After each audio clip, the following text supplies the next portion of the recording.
Ina Podcast.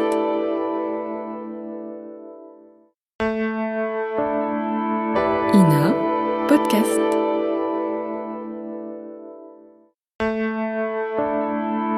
Ina Podcast.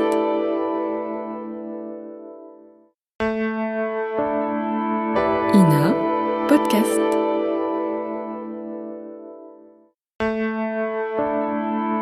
Ina Podcast.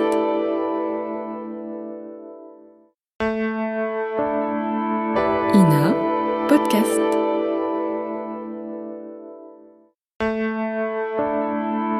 Ina Podcast.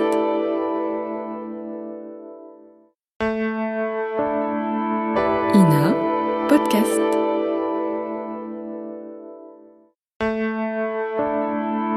Ina Podcast.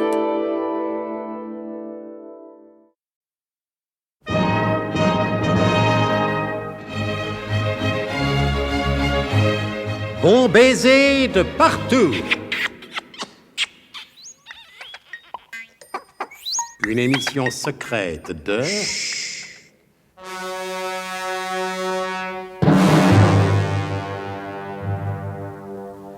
Donc, pendant que, dans le parc de la Folie Bergère, les hommes du SDUC creusent les fondations du bâtiment qui abritera le Biglotron, travail assez rude, on s'en doute. Mais non, vous ne vous en doutez pas. Figurez-vous qu'en 1783, ils n'avaient pas encore inventé le marteau-piqueur.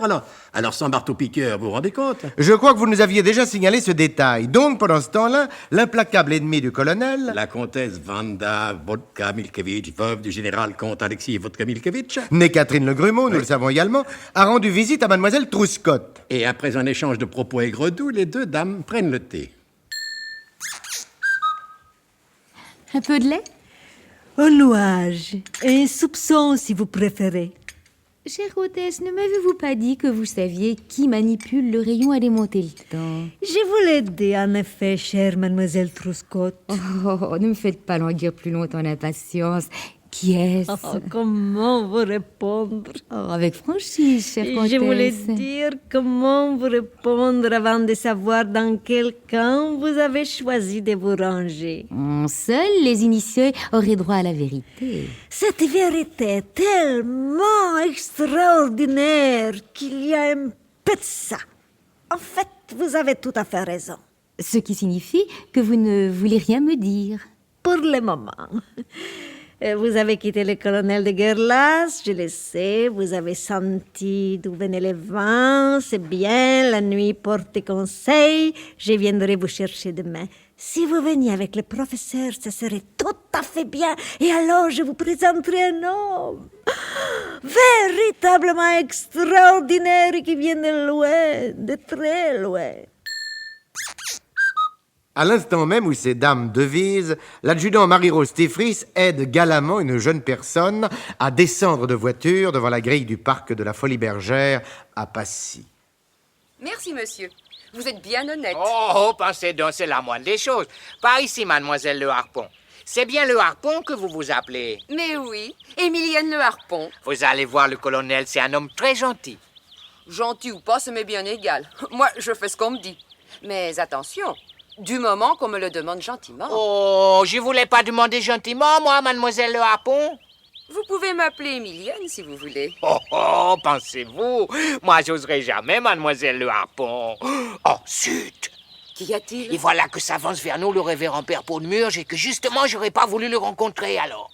Il n'a pas l'air bien méchant. Ah, je sens qu'il va me faire des reproches. Enfin, adjudant, que signifie? Ah, là, vous voyez ce que je vous disais, mademoiselle Le Harpon. Voilà les reproches qui commencent. Ah, Tifris, je vous ai posé une question. Que signifie la présence de cette dame en ces lieux? Depuis que mademoiselle Trouscotte, elle est partie avec l'énergumène érotico-nucléaire, j'ai toujours pensé que le colonel, il avait besoin d'une secrétaire. Alors, je lui en ai trouvé une.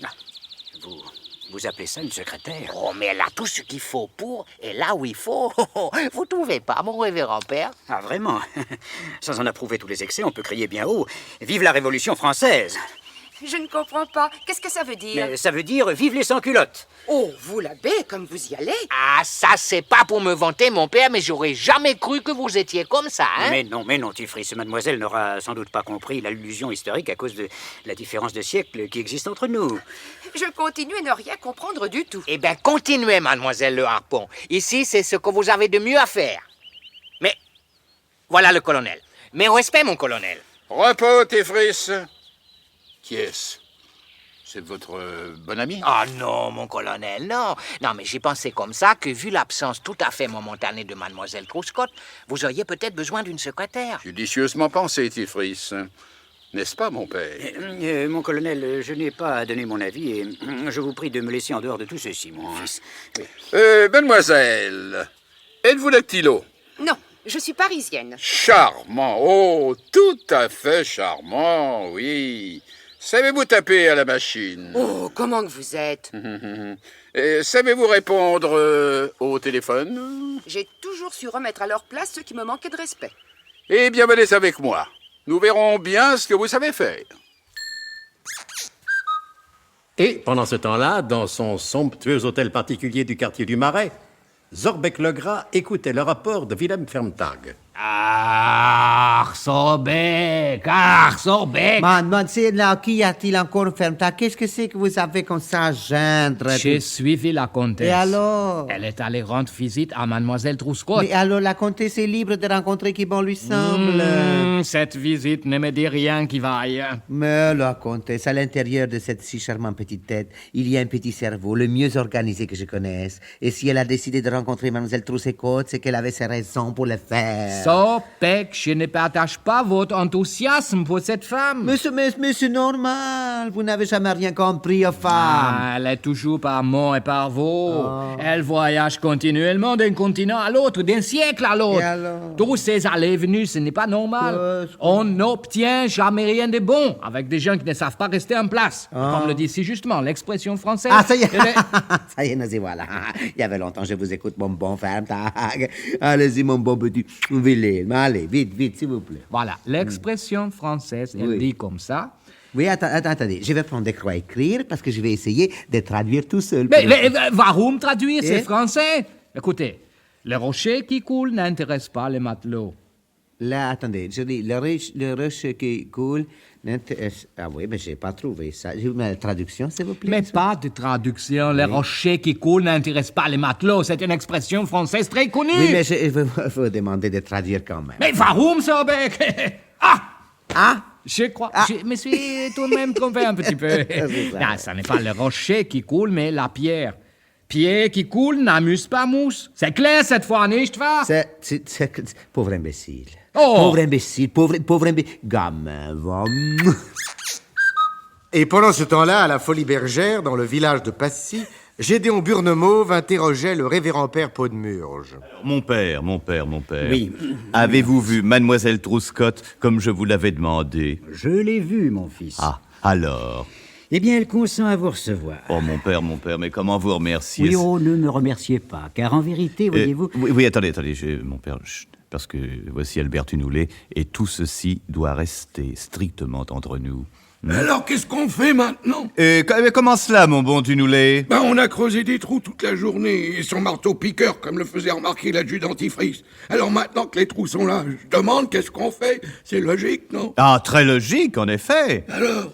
Eh bien, allez demander au colonel, mon vieux. Mais je peux pas, il est avec une dame. Eh bien, patientez, mon vieux, patientez. Moi, je vais faire un tour. Un tour de quoi?